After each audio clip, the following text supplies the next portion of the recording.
I think if I look back, I think the moments of epiphany were when I realized that my school wasn't teaching me enough physics, chemistry, math.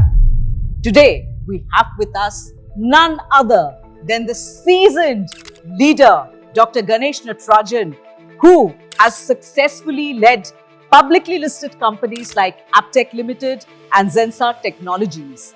Ganesh is a well-known tech and social evangelist. As CEO of Zensar, we all know that he has had a record of a successful story leading the company's turnover from rupees 30 crore in 2001 to rupees 3,000 crore in 2016. All CEOs are human beings. We all grew up maybe from very small middle class backgrounds. There is another side to Ganesh. Ganesh has been the co-founder of GTT Data Solutions and 5F World and serves on the central board of directors for many prestigious institutions and premier boards of the country today. And we really used that from 1991 to 2001 to build Aptech from 9 computer education centers to 1,442 countries, including China. Ganesh is also a very well-known conversationalist and a podcaster. And he has been the chairperson of NASSCOM and NASSCOM Foundation and contributed to various national committees. So I think my story is opportunity, some coincidences, meeting the right people at the right time, and taking that opportunity and really trying to do my hardest to make it successful. Today, we are here to announce the launch of the next upcoming podcast of Dr. Ganesh Natarajan called Unmute with Dr. Ganesh Natarajan. Over to you. Excited and equally, interested and curious to know that how do you see this journey that has evolved for you? No, thanks, Ronika. And what you said is right, because I've been probably overexposed on business channels and technology channels, etc. And I think that's very true for many of us who have been successful in the corporate sector, because people know our public persona extremely well. The questions are all about the company, how well it's doing, and what have you done to make it happen. But I've always felt, from my own life story as well as the life story of many friends in the industry, in the social sector, who are successful, that there is a real person behind them who gets hidden. So I thought there would be one opportunity, especially for young people who are aspiring for careers in technology, in business, in the social sector, to really meet their heroes, but understand their heroes from inside out. What made them who they are, what was their history, and what were maybe the critical incidents in their life that spurred them on to new opportunity and success. And hence, Unmute is exactly what we are saying. We want to unmute the silent persona behind the public CEO and make them more visible to all of you. That's really very exciting, Ganesh. And I know that you've been a tech leader. You've had a lot of C-suite leadership, tech, the top of the C-suite leaders in the tech world whom you have interviewed. And I know that you've done several talk shows. Now, when I look back at your journey, when you started, I know that you come from a small town of this country, you were a brilliant engineering student, and then you had a long way up the leadership ladder. Now, do you take this example or maybe that inspiration from the journey that you have had yourself? And that's the reason why you want to do or explore the human side of leadership, which is Unmute with Dr. Ganesh Natarajan. So I think so. And even in the first few conversations that we'll be doing with IT CEOs and social sector heroes and heroines, I think you'll find the same thing emerging. And you're right, Ronika, because I grew up not even in a town, but in a little village called Tatisilvai, near the city of Ranchi, which in those days, in the 60s, when I grew up, it used to be Bihar. And now, of course, is the capital of Jharkhand. But all my friends were from the villages around me. I studied in probably the only Christian school that was available 5 kilometers from Tatisilvai.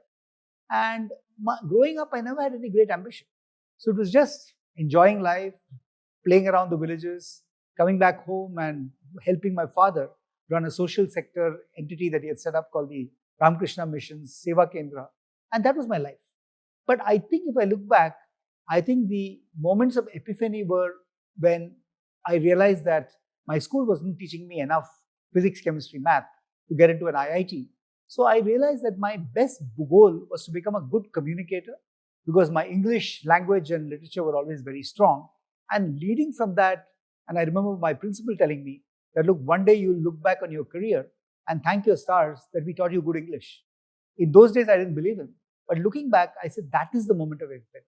That if you're a good communicator, if you like people and you can relate to all segments of the population, I think you can be a success. And I think whatever I've achieved in my CEO roles and even in my education, whether it was in IIM Mumbai or BIT Ranchi or IIT Bombay or Harvard Business School, before that and during that, was all towards, I think, making that success story happen. And I'm glad that it was my rural roots that enabled me to success in the urban sector, both nationally and internationally. Wow. Ganesh, I'm going to ask you a googly question now because we are seeing so many podcasts being run today on different social media platforms. What is new about this one that you're introducing? As I said, Ronita, this one is understanding the human being behind the public persona. And if I think about it, I mean, even today, a lot of my friends know me intimately, naturally. But a lot of people still, when I meet them for the first time, get overawed by maybe the social media or the public image behind the personality. And I keep making an effort to tell them that, look, I mean, all CEOs are human beings. We all grew up maybe from very small middle class backgrounds. I mean, like I did. I mean, I was the grandson of a village school teacher in Tamil Nadu. And if I think back on what my grandfather Ganpati Iyer and my father Natarajan did, I think it was all about building a career for themselves and, of course, building a life of better fortune for their family and friends. And I think many of the personalities you will meet in this podcast have very similar backgrounds, and we look forward to bringing them to you. And that will be the real joy of making this happen. This sounds all very interesting, Ganesh, because it's a whole new, I think, paradigm of leadership that we are looking at this point of time.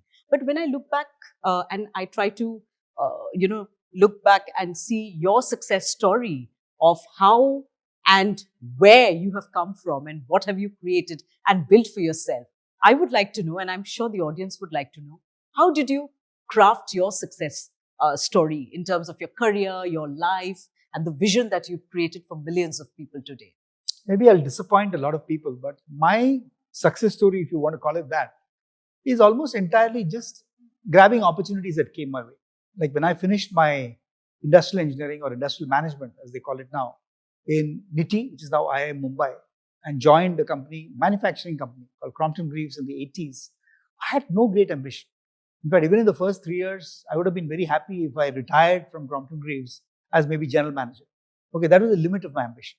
But fortune made me an entrepreneur at a very early age of maybe 28 or 29. Then I got an opportunity to work in Delhi with this literally like a startup company in computer education.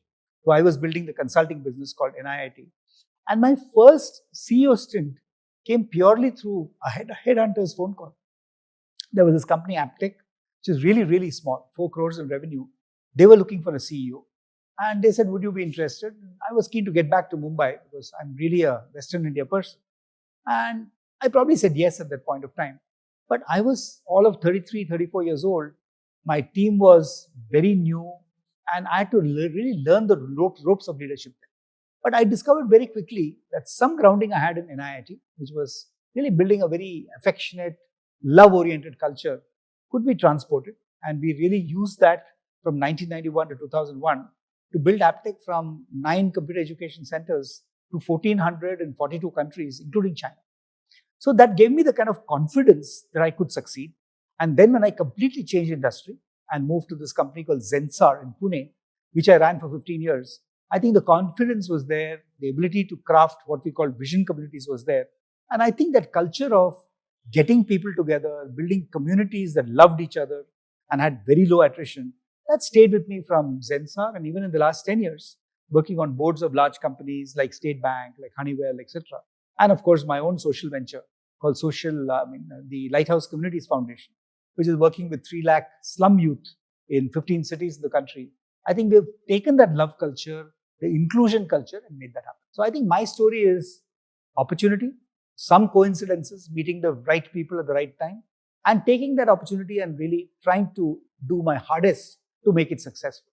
So I think that's probably the story that I'm saying of myself is probably true, I would say, of 80% of CEOs who were born and raised in India and then have kind of fanned out all over the world.